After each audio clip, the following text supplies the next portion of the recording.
हे परमपिता परमात्मा, जो हम सीखें उसे जीवन में उतार सकें और उससे अपने जीवन को अनंत कर सकें, ऐसा आशीर्वाद दीजिए। ओम तत्सत। परमात्मने नमः। ओम शांति शांति शांति ही।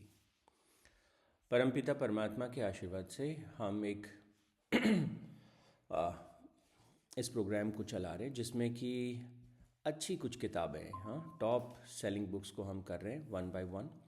आज जिस किताब को हमने चुना है उस किताब का नाम है the talent code. The talent code ये बहुत अच्छी किताब है और ये सारी किताबें जो अभी हम लेने वाले हैं ये किताबें हैं जिन पर बात करेंगे सीखें कैसे, हाउ टू लर्न। तो यहाँ पर वन बाय वन करके इस बुक पर हम एक एक करके हम बात करेंगे। ये किताब जो लिखी है वो डेलियन कॉयल ने लिखी है और 2009 की ये किताब है। 246 पेजेस के आसपास की किताब है। It's really a wonderful book. तो देखते हैं कि क्या ये किताब हमसे कहती है। सबसे पहली बात, इसमें एक कॉन्सेप्ट के बारे में चर्चा होती है जिसे कहते हैं माइलिन। ये बड़ा कमाल की चीज़ है। माइलिन ये एक ख़ास तरह का न्यूरल इंसुलेटर जैसा है। तो सीखने की प्रक्रिया में माइलिन की भूमिका क्या है और ये क्या है। देखिए, जो हमारे ह्यूमन न्यूरॉन्स होते हैं, तो जैसे आप एक बार उन न्यूरॉन्स को अपने घर के जो वायर्स होते हैं उनके साथ कंपेयर करके देखिए। घर में जो वायर्स होते हैं जिनमें बिजली बहती है, अब घर के वायर्स में ऐसा सोचो कि वो जो ऊपर जो उनके एक रबड़ की कोटिंग होती है वो कोटिंग नहीं है और वायर जो है ऐसे ही चल रहा है, तो क्या होगा? करंट आ सकता है। जो जो उसका इलेक्ट्रिसिटी का जो, क्योंकि दीवार में से जाएगा तो उसका जो करंट है इधर उधर आसपास जिन चीज़ों को टच करेगा, क्योंकि उसके चारों तरफ एक इंसुलेटर है। अगर वो इंसुलेटर नहीं है, वहाँ पे एक सीधा ही तांबे का तार लगा हुआ है, तो क्या होगा? वो तार अगर दीवार को टच करेगा तो करंट क्या करेगा? दीवार में भी जाएगा, यहाँ भी जाएगा। तो जो लॉसेस होंगे करंट के वो बहुत ज़्यादा क्या होंगे? बढ़ जाएंगे।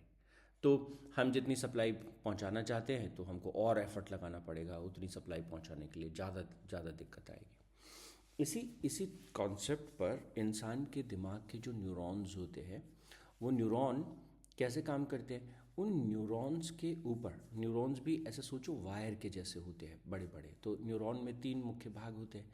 एक उसका भाग होता है जिसे हम सोमा कहते हैं, एक जो उसके पीछे का भाग होता है जिसको हम डेंड्राइट्स कहते हैं, जो ऐसे फैले रहते हैं दूसरे न्यूरॉन्स के साथ जो संपर्क बनाते हैं, और एक उसके बीच का भाग होता है जिसे हम एक्सॉन कहते हैं, जो एक लंबा सा भाग होता है वायर के जैसा।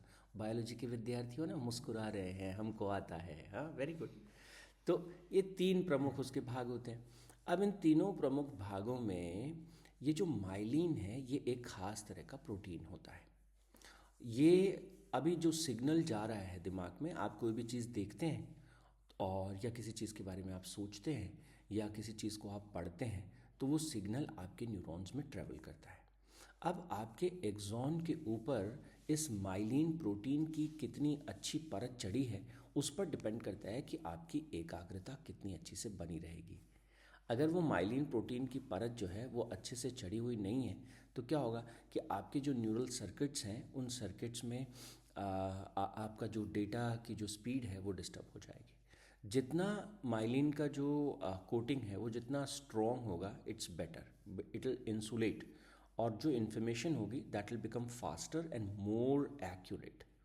तो आपके जो विचार हैं, आपके जो थॉट्स हैं, आप कई बार किसी चीज़ पे सोचना शुरू करते हैं और फिर आपको लगता है नहीं मेरा मन नहीं कर रहा और ज़्यादा सोचने का, या फिर आपका ध्यान भटक जाता है। ये ध्यान भटकने का कारण ही ये है कि न्यूरॉन्स के ऊपर वो जो इंसुलेशन है वो कमज़ोर है। तो हमको क्या करना चाहिए? माइलिन की कोटिंग जो है वो न्यूरॉन्स पर सॉलिड तरीके से होनी चाहिए। Oh, that's a good idea. Concept तो समझ में आ गया, लेकिन कॉन्सेप्ट समझ में आना पर्याप्त है क्या? अब क्या करें? दिमाग को खोलें, सारे न्यूरॉन्स को एक एक करके माइलिन की कोटिंग चढ़ा दें उसके ऊपर। तो हमको ऐसा तो नहीं कर सकते। तो माइलिन माइलिन माइलिन कैसे करें भाई? इसका क्या है, इसका तरीका क्या है? तो यहाँ पर बड़ी इंटरेस्टिंग बात है। एक एक इसको हम कहते हैं पैराडॉक्स। क्या कहते हैं इसे? पैराडॉक्स। पैराडॉक्स का क्या मतलब होता है? उलट बांसी। जैसे एक छोटा सा उदाहरण देता हूँ, जब हम सेकंड लैंग्वेज सीखते हैं, लेट्स से कि हिंदी हमारी नेटिव लैंग्वेज है तो हमको इंग्लिश सीखना है। किसी भी आदमी को इंग्लिश कब आएगी? इंग्लिश में अगर किसी आदमी को फ्लुएंसी चाहिए और अच्छे से वो इंग्लिश सीखना चाहता है, मास्टरी चाहता है, तो क्या करना पड़ेगा? एक ही तरीका है कि आपका जो सबकॉन्शियस माइंड है, उस सबकॉन्शियस माइंड को आपको इंग्लिश सुनते हुए एक्सपीरियंस का हैबिट होना चाहिए कि आप बहुत इंग्लिश बोल रहे हो, बहुत इंग्लिश बोल रहे हो, इंग्लिश ही इंग्लिश बोल रहे हो। तो आपका सबकॉन्शियस बार बार बार बार जब आपको इंग्लिश बोलते हुए सुनता है, तो आपको जो हेजिटेशन है लैंग्वेज के लिए वो ख़त्म हो जाता है, and then you have the fluency in the language. अरे भाई, लेकिन मेरे को तो बोलना आती नहीं। जब मुझे बोलना आती ही नहीं, तो मैं अपने आप को ट्रेन कैसे करूँगा? अपने हेजिटेशन हटाऊँगा कैसे? Isn't it? तो पहले हेजिटेशन हटेगा कि पहले फ्लुएंसी आएगी? क्योंकि जब आप बहुत बोलोगे तब जाके हेजिटेशन हटेगा, और बोलोगे कब? जब हेजिटेशन नहीं होगा, है ना? तो उल्टी बात होगी ना, पहले मुर्गी आई कि पहले अंडा आया? ये वाली वो वाली बात होगी ना, इसको पैराडॉक्स कहते हैं। तो वही सेम चीज़ यहाँ माइलिन के केस में भी है। तो इसको अपन थोड़ा सा समझते हैं। कैसे होता है जब भी हम किसी किसी भी चीज़ को डीप प्रैक्टिस करते हैं। ये दूसरा कॉन्सेप्ट है इस बुक का, द टैलेंट कोड। तो जो टैलेंटेड लोग होते हैं, व्हाट दे डू एक्चुअली, कैसे वो माइलिन की कोटिंग अपने एक्सॉन्स पर बनाते हैं, उसका एक सीक्रेट यहाँ पर है। वो कहते हैं कि ये लोग क्या करते हैं, ये हमेशा डीप प्रैक्टिस करते हैं। और डीप प्रैक्टिस का मतलब क्या है कि वो जब किसी एक काम में लगेंगे, किसी भी एक काम में लगेंगे, तो उस एक काम को करते समय they will engage maximum possible number of senses. तो वो अपने दिमाग में जब जब उस चीज़ को कर रहे होंगे तो देखेंगे भी वही, पढ़ेंगे भी वही, लिखेंगे भी वही, सोचेंगे भी उसी के बारे में, कल्पना भी उसी के बारे में करेंगे। तो देल बी 100% एंगेजमेंट। तो जितना ज़्यादा इंगेजमेंट होगा, जितने ज़्यादा मोर नंबर ऑफ सेंसेस जो है उस प्रक्रिया में इन्वॉल्व होंगे, डेटा उतना ज़्यादा इंटेंस होगा, सॉलिड होगा। तो ये जो डीप प्रैक्टिस है, ये डीप प्रैक्टिस जो है that makes us smart. What it does, that makes us smart. क्योंकि हम क्या कर रहे हैं, किसी एक विचार के साथ, किसी एक इन्फॉर्मेशन के साथ, किसी एक थॉट के साथ हम लंबे समय तक रुक रहे हैं। तो दिमाग को क्या लगता है, दिस इज समथिंग इम्पॉर्टेंट, ये लॉस, ये इन्फॉर्मेशन जो है वो लूज़ नहीं होनी चाहिए। तो ये जो डीप प्रैक्टिस सेशंस होते हैं, ये माइलिन जो कोटिंग है उसको, प्रोटीन जो माइलिन बनता है उसको बढ़ा देते हैं, प्रोडक्शन की स्पीड को बढ़ा देते हैं। अब ये डीप प्रैक्टिस सेशंस कहाँ कहाँ हो सकते हैं, कैसे सेशंस हो सकते हैं? तो ये कई तरह के हो सकते हैं। ये if you talk about let's say what I would like to say, ये डीप मेडिटेशन के सेशंस हो सकते हैं जब आप आराम से शांति से बैठे। ये सेशंस जो हैं वो हो सकते हैं जहाँ आप किसी चीज़ को देखते हो, उसको पढ़ते हो, उसको समझते हो, फिर आप देखते हो कि इसमें कुछ गलती हो रही है या सवाल को हल करने की कोशिश करते हो, फिर उसमें एरर्स को ढूंढते हो, इसमें मुझसे क्या गलती हुई। The more you think about a particular thing, जितना ज़्यादा, तो ये अभ्यास जब हम करते हैं किसी एक चीज़ को पकड़ के, किसी एक विचार के ऊपर, किसी एक थॉट के ऊपर लगातार लगातार जब हम अपने ध्यान को उस पर बनाए रखते हैं, तो जितना हम ध्यान का ज़्यादा अभ्यास करते हैं, कॉन्शियस प्रैक्टिस करते हैं किसी एक चीज़ पर ध्यान लगाने की, उतना हमारा दिमाग जो है ध्यान लगाने के लिए अपने आप को तैयार करता है। देखो, ये ठीक वैसे ही है जैसे मान लीजिए कि आपको अपनी बॉडी बिल्ड करनी है, तो बॉडी बिल्डिंग की प्रक्रिया में क्या होता है, हम शरीर को एक्सरसाइज करने को देते हैं। तो जितना ज़्यादा हम एक्सरसाइज करते हैं, उतना एक्सरसाइज करने की हमारी जो काबिलियत होती है वो क्या हो जाती है, बढ़ती चली जाती है। हम थोड़ा वेट उठाते हैं, फिर थोड़ा और वेट उठाने की ताकत बढ़ती है, फिर थोड़ा और वेट उठाने की ताकत बढ़ती है। तो जैसे जैसे हम अपने आप को और डेडिकेट करते हैं एक्सरसाइज में, उसमें वैसे वैसे हमारा दिमाग जो है और अधिक एक्सरसाइज के लिए तैयार हो जाता है। सेम यही प्रिंसिपल जो है वो डीप प्रैक्टिस का प्रिंसिपल है।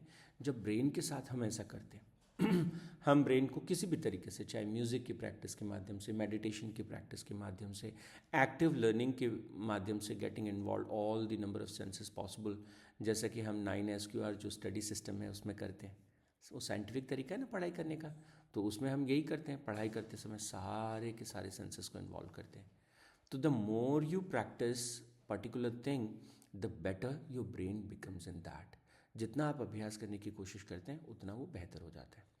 ओके, अब थोड़ा सा अगला अभ्यास जाते हैं, दूसरे अभ्यास की तरफ। तो दूसरा अभ्यास क्या है? तो डीप प्रैक्टिस होती कैसे है? That happens when you go with question and answer. तो यहाँ पर कैसे होता है इस बात को समझना। जैसे 5 SQR को हमने इवॉल्व करके धीरे धीरे 9 SQR स्टडी सिस्टम बनाया। तो 9 SQR जो स्टडी सिस्टम है उसमें हम बच्चों को कहते हैं पढ़ाई कैसे करो, वो एक साइंटिफिक मेथड है। तो हम कहते हैं पढ़ाई करने के लिए आपको एक एक्टिवली, एक तो होता है पैसिव पढ़ाई करने का तरीका। तो पैसिव पढ़ाई में तो क्या है, किताब सामने खुली है, आप रीड कर रहे हो, आपकी आंखों से थोड़ा डेटा जा रहा है, मन में आप थोड़ा सा रीड कर रहे हो, तो वो दैट इज़ वीक इनपुट। तो हम स्टूडेंट से क्या कहते हैं, हम कहते हैं कि डीप प्रैक्टिस करो। डीप प्रैक्टिस कैसे होगी? रीड करो, रीड के साथ साथ उसे रिसाइट भी करो, मतलब उसे बोलो भी, और फिर उसे रिफ्लेक्ट भी करो। रिफ्लेक्ट कैसे करते हैं कि आप उसमें क्वेश्चन आंसर्स, मैंने क्या पढ़ा, हर 3 मिनट के बाद रुक जाओ, पाँच, फिर पहले पहले तो 1 मिनट के बाद ही रुक जाओ और अपने आप से पलट के पूछो मैंने पिछले 1 मिनट में क्या पढ़ा, फिर अपने आप को जवाब दो। फिर धीरे धीरे 1 मिनट में जब आपका डेटा परफेक्ट हो जाए, 2 मिनट कर दो इस टाइम को। 2 मिनट में आपने क्या पढ़ा, फिर पलट के अपने आप से पूछो मैंने ये पढ़ा, ये सीखा, ये जाना, ये समझा। ओके, फिर इस टाइम को 3 मिनट कर दो, मैं 3 मिनट में क्या पढ़ा, फिर ये 5 मिनट हो जाएगा, फिर 10 मिनट हो जाएगा। हर 10 मिनट बाद अपने आप से पूछो मैंने इसमें क्या सीखा। तो क्या होगा, कुछ चीज़ें आप मिस कर देंगे, कुछ चीज़ें आपसे छूट जाएंगी। हो सकता है ना 10 मिनट पढ़ने में पीछे कुछ चीज़ें भूल गए, बिना देखे बिना उसको आप रिफ्लेक्ट कर रहे हैं, अपने आप से क्वेश्चन पूछ रहे हैं, अपने आप से ही आंसर दे रहे हैं। तो उस वो जो एक प्रक्रिया है, चीज़ों को पढ़ना, फिर अपने आप से पूछना, उनको बोलना, फिर उनको समझना, उन पर प्रश्न बनाना और प्रश्नों का खुद ही उत्तर देना, इसी प्रक्रिया को हम कहते हैं रीड, रिसाइट, रिफ्लेक्ट, फिर लिखना, रिकॉर्ड एंड देन रिव्यू, दोहराना। There are 5 R's in this. और ये जो 5 R हैं, इनमें फिर बाद में जब हम और ज़्यादा डीप स्टडी करते हैं, और ज़्यादा अभ्यास हो जाता है, तो कुछ और R होते हैं जिनको हम ऐड कर देते हैं, पर these 5 are the basic ones. ठीक है, तो ये क्या करते हैं, इस माइलिन के प्रोडक्शन को दिमाग में बढ़ा देते हैं, इस प्रोटीन के प्रोडक्शन को पुश करते हैं, और दिमाग के चारों तरफ जो है धीरे धीरे धीरे धीरे जो है वो जो हमारे न्यूरॉन्स हैं उनके एक्सॉन के चारों तरफ जो है ये बढ़ता जाता है। तो यहाँ पर एक बात को आप समझना, एक छोटा सा शब्द उन्होंने यहाँ दिया है डैनियल ने, और वो शब्द क्या है, वो कहते हैं स्ट्रगल। स्ट्रगल, ये स्ट्रगल का मतलब क्या है?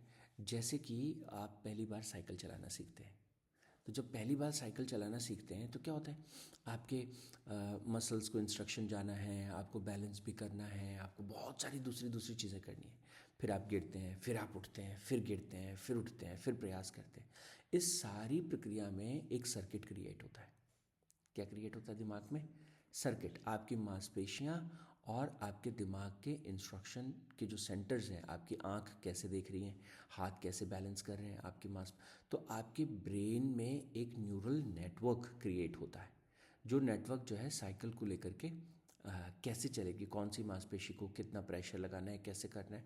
तो उस स्ट्रगल से जो है एक क्रिएट होता है क्या, एक सर्किट क्रिएट होता है। और उस सर्किट, उन बंच ऑफ न्यूरॉन्स, वो जो ग्रुप ऑफ न्यूरॉन्स है, उनके ऊपर क्या हो जाता है, उस स्ट्रगल की वजह से माइलिन की एक परत सेटअप हो जाती है। तो अब समझो कि वो एक वायर जैसा बन गया। अब वो जो बन गया, अब बात हो गई ख़त्म। अब अगली बार आपको, एक बार सीख गए, देन इसका मतलब है कि अंदर वो माइलिन का सेटअप जो है वो हो गया। Now it is effortless. अब आप ज़िंदगी में कभी भी दोबारा साइकिल उठाओ, आपको करनी पड़ेगा। There is already a circuit in your brain. बात समझ में आ रही? तो this is how it all goes. तो यहाँ पर स्ट्रगल, वो कहते हैं कि स्ट्रगल का कोई ऑप्शन नहीं है।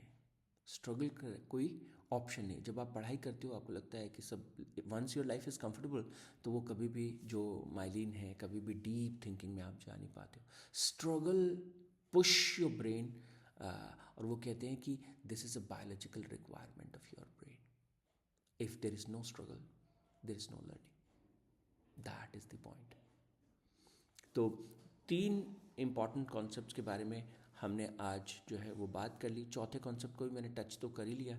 तो माइलिन की इंपॉर्टेंस के बारे में, डीप प्रैक्टिस के बारे में, deep practice with question answers के बारे में, और माइलिन एंड मसल्स, ठीक है ना। तो इनके बारे में मैंने थोड़ी सी आपसे आज बात की। इस बुक के फिर जो दूसरे डायमेंशंस हैं उनके बारे में अगले सत्र में बात करेंगे। आज के लिए इतना ही। ओम तत्सत, परमात्मने नमः। ओम शांति शांति शांति।